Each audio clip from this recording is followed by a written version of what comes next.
Why are we called Negroes? Why are we deaf, dumb, and blind? Why is everybody making progress, yet we seem to be lagging so far behind? Why are we mistreated?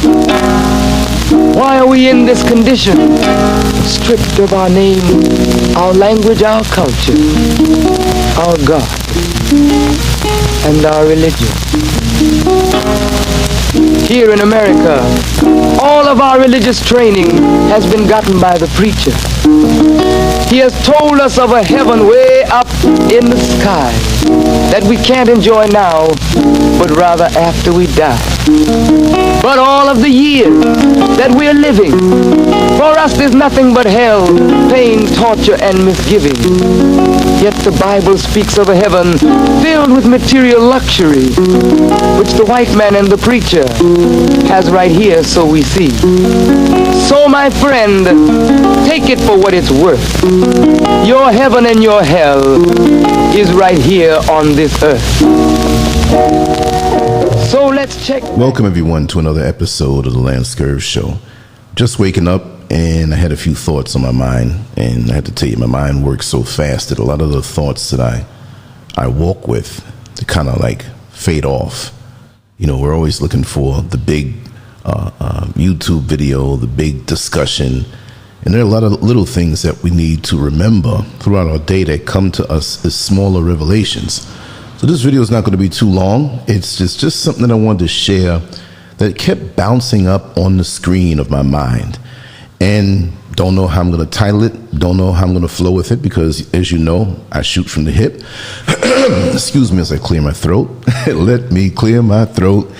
But there's this thing that's been popping up in my mind for the longest time. And to me, I'm going to tell you at first, I'm not the authority on this topic. I'm not one who has done research or can say I'm not here to debate. I just want to say something that I feel strong about and deeply about in my heart.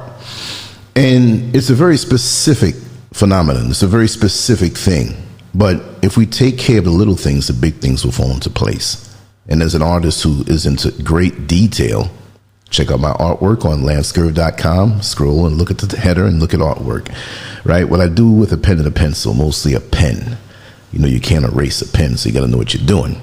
But as a detailed, oriented person in anything I do, this thought to me is very much a reality.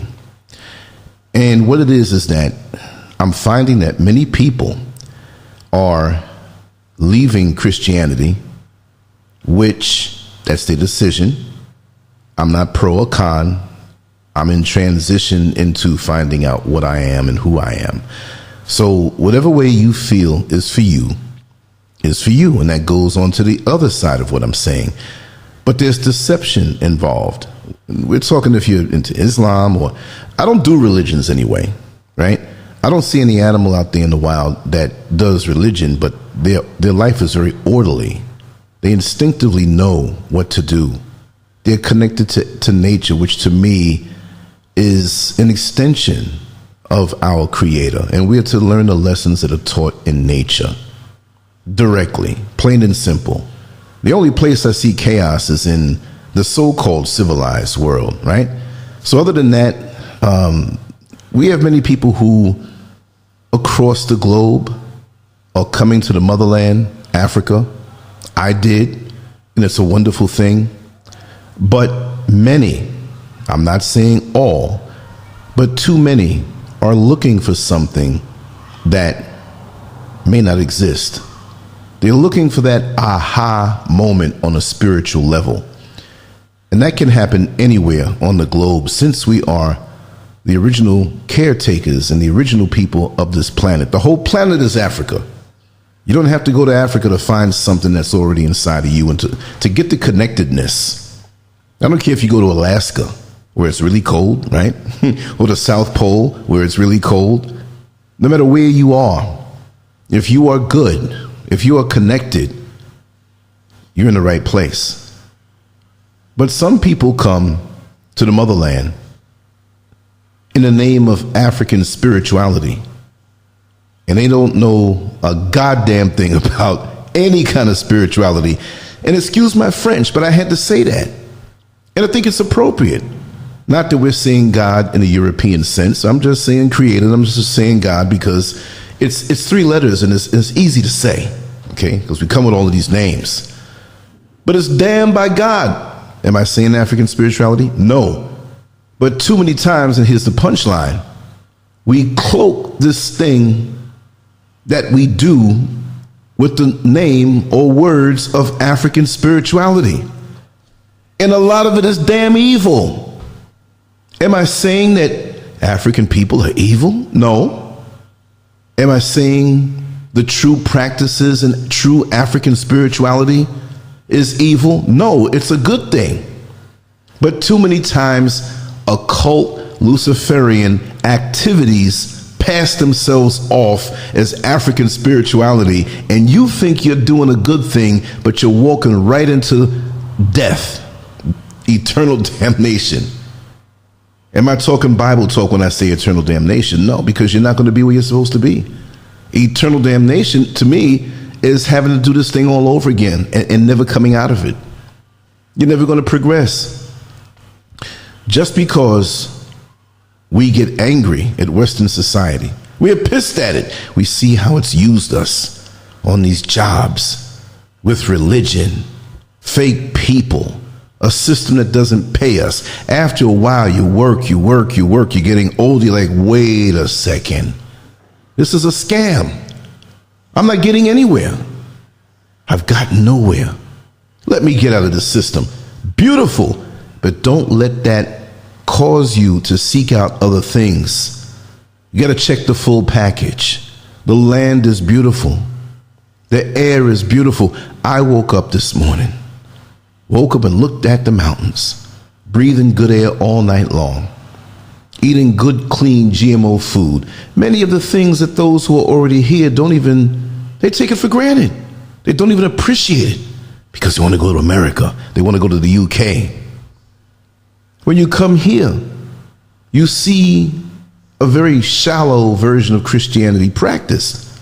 And so these people are like zombies over here, just zombies, being taken advantage of by the oppressor, by the colonizer, not being instilled with a sense of esteem and appreciation for themselves. Here they are in Africa, bleaching their skin. Here they are in Africa. Everywhere you turn, there's a picture of a white Jesus. So when you come here from America, like in my case, and it doesn't have to be just America, you say, what the hell's going on over here? I thought these folks would be closer to the original. They're going to be into a form of potent African spirituality where that term is too broad of a stroke to just accept it for what it is. Because we used to be around people who would talk about Jesus, talk about going to worship the Lord. But the night before, they're somewhere with an unrighteous shaman. Am I saying all shamans are bad? No. One of my closest friends, Dr. Kang, is one. And I don't see any venom. I don't see any anger. I don't see any depression. I don't see any fear coming out of him. The energies within him feel so soothing, encouraging, supportive. He wants to see someone do good in life. He will help you, whatever it takes. So coming out here to see how many of these who call themselves practitioners of African spirituality, and you have to go up on the mountain and they will tell you everything that's going on in your life. And it's usually under chaos and turmoil. They will tell you things to make you paranoid even more. And you thinking you're doing the right thing, you doing this and doing that, and all that's going to lead is more paranoia, more confusion. It doesn't bring peace of mind when you taste this thing that is masquerading as African spirituality, but it's nothing more than the occult in the many forms of the occult. And I don't know nothing about the occult, but I know it's nothing good coming out of it because I see the results of the practitioners of the occult. They're venomous. They don't want to see you make any progress. They scheme on blocking the road that you have in front of you to success, your personal success. If you have a peace of mind, they don't want you to have that peace of mind. They take their time, and nothing good comes out of them. They can do good things. They can talk good talk on the surface, but after a while it has to come out when you feed yourself with this thing. Occultic behavior, which is nothing good. You can see it, the way they act, the energy and the vibration that comes from them. So this pushes me more into myself. I don't want nothing to do with any of this stuff. I don't care what label you put on it. You can wear all the dashikis in the world and wear all the African gear and think, and you're African and you got hell in you. You have envy in you. You don't want to see those around you make progress. You become greedy. If you're supposed to get 3, you're trying to take 4. If the line is drawn there, you want to go over the line and take more for yourself. What kind of spirit is that? But yet they can shape shift and talk and speak so well, convincing, to seduce you into their confusion, to seduce you into following them, into something where there's no reward of peace of mind. Show me a person who is at peace with themselves truly, disconnected from the system, happy with what they have coming from nature, and not caught up in the manufactured, engineered, man-made world that many of us lust after. You have many coming here from America, UK, other places that are dominated by the pink parasite.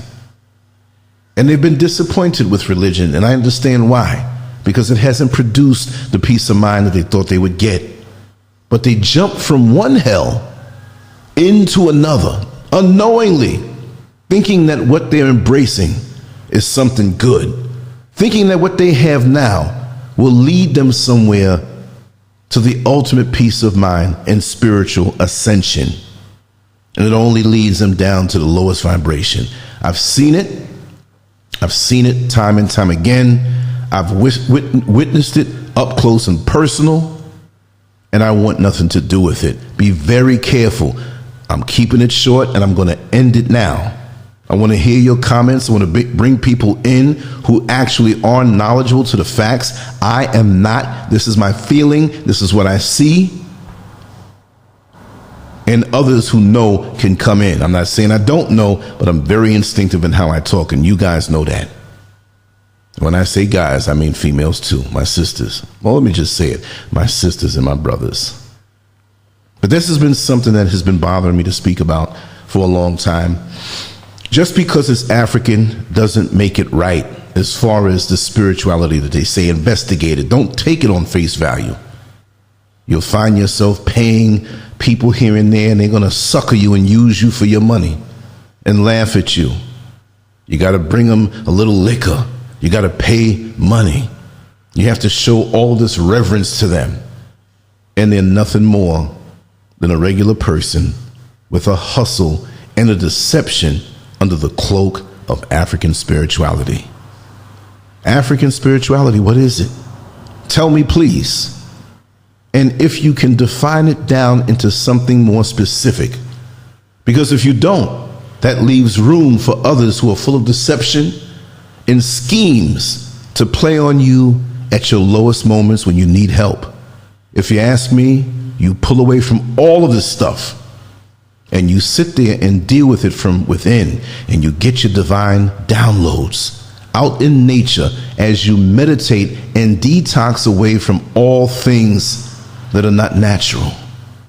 Don't think that everything here is pure. Okay? There are a lot of misled people all over the globe searching for that light switch in a darkened room.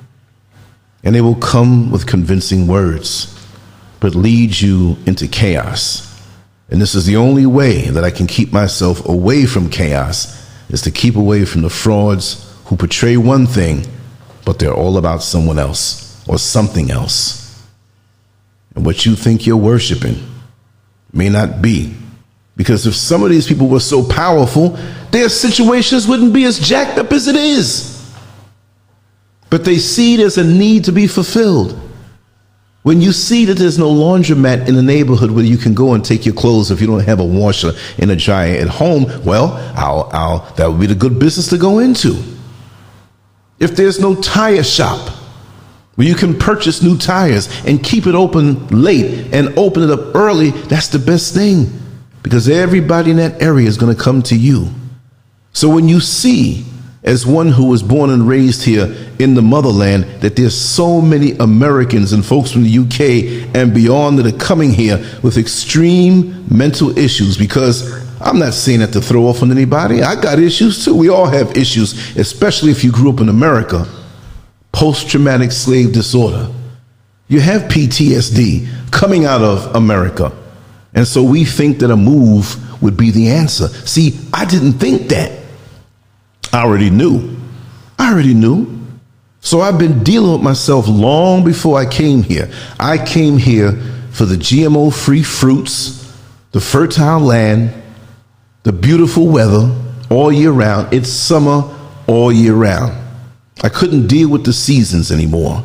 I couldn't deal with the stress of the police following you around anymore. I couldn't deal with the tension overall in the society, the racism, the materialism, the ever-growing prices and inflation, the jobs and running the wheel.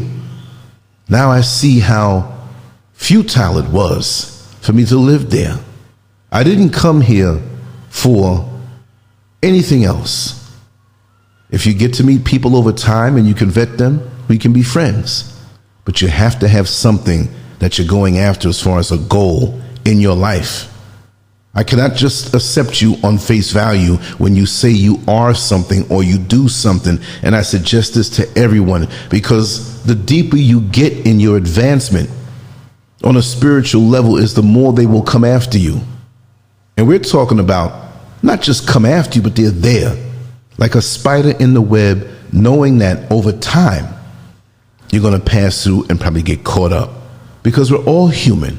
We all sometimes seek help or think it comes from the external. But I'm telling you, you don't need any of this stuff. You go into yourself, you get still, you get quiet. Like I said, nature gives us lessons. When you see an animal that gets sick, he pulls himself away from the rest of them, goes up in the mountains or a quiet place or just a little bit into a cave, comes out and eats the grass and goes back for days and weeks possibly, and drink a little water, rest its stomach, sweat out what's inside of us. Can we do that? No. Most of the time we think, oh, the answer's outside of me. I got to run down this person. And generally speaking, they already know you're paranoid about something. You're going to think about something of your mate. You're paranoid of somebody trying to take your life. You give them the answers and they laugh at you just as well as you give them your money. And you keep coming back and they keep taking it. And they suggest things to you and you think they did something so good. But then they tell you, oh, there's another one to go to and another one. And you're spending money and now you're really paranoid.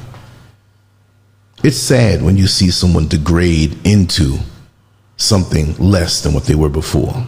And the vibration gets lower and lower. It's not African spirituality, people. It's the occult. It's the negative forces behind it.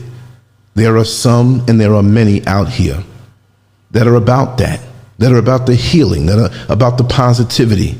Your spirit will tell you by the fruits of their spirit who they are.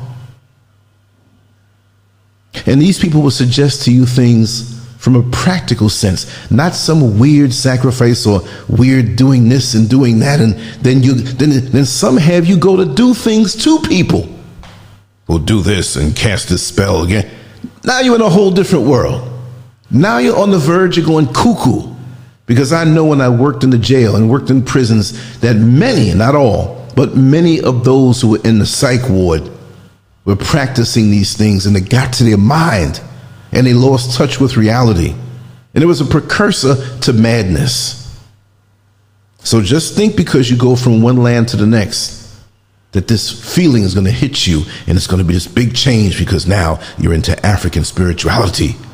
But like I said, African spirituality is a covering for most who are involved in the occult. If you don't get anything else from this little chat and from this video, remember that. I'm not saying all of it, but too much of it, and possibly the majority of it.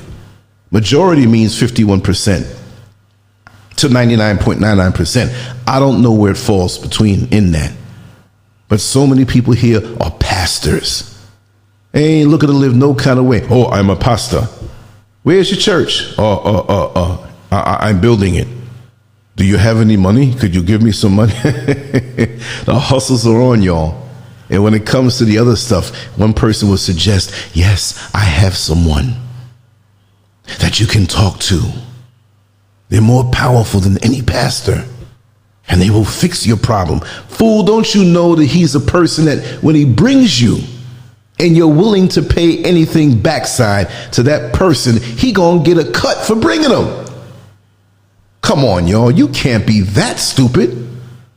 There's nothing that can go on in your life that when you are connected to the Creator directly, that you can't figure out yourself. Think about that. Lancescurv out. All African spirituality is not wholesome. Much of it is the occult. Peace out. Leave your comments. We're going to have to talk, and we will have a live show on this topic in the near future.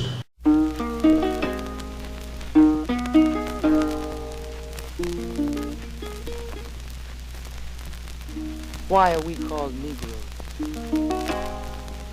Why are we deaf, dumb, and blind? Why is everybody making progress, yet we seem to be lagging so far behind? Why are we mistreated? Why are we in this condition, stripped of our name, our language, our culture, our God, and our religion? Here in America, all of our religious training has been gotten by the preacher. He has told us of a heaven way up in the sky that we can't enjoy now, but rather after we die. But all of the years that we're living, for us there's nothing but hell, pain, torture, and misgiving. Yet the Bible speaks of a heaven filled with material luxury, which the white man and the preacher has right here, so we see. So my friend, take it for what it's worth. Your heaven and your hell is right here on this earth. So let's check back into history, which rewards all research and tells us plainly that before the white man gained entry to the East, he was living in the caves of Europe, a ravenous beast, eating juniper roots and eating flesh raw, till God sent Moses to civilize him and teach him the law. Then following Marco Polo, an explorer, he gained entry into Asia and Africa. From China, he took silk and gunpowder. From India, he took jute, manganese, and rubber. He raped Africa of her diamonds and her gold. From the Mideast, he took barrels of oil untold, raping, robbing, and murdering everything in his path. The whole black world has tasted of the white man's wrath. So, my friend, it's not hard to tell. A white man's heaven is a black man's hell.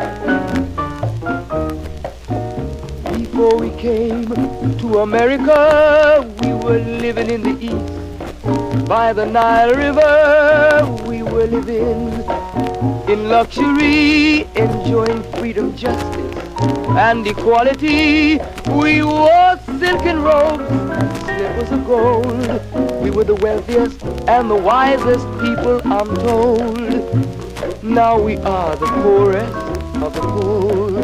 Nobody wants us at their door.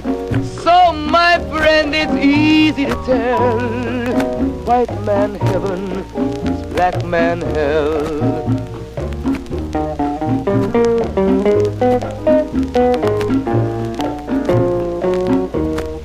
When the white man came to America, he told the Indian, I am your white brother. He said, red man, I'll treat you the best. Yet and still he pushed the Indian further west with his white woman and fire water. Tricks and lies, he stole America. The original owner of this nation is cooped up on a reservation. So my friend, it's easy to tell. White man heaven, black man hell.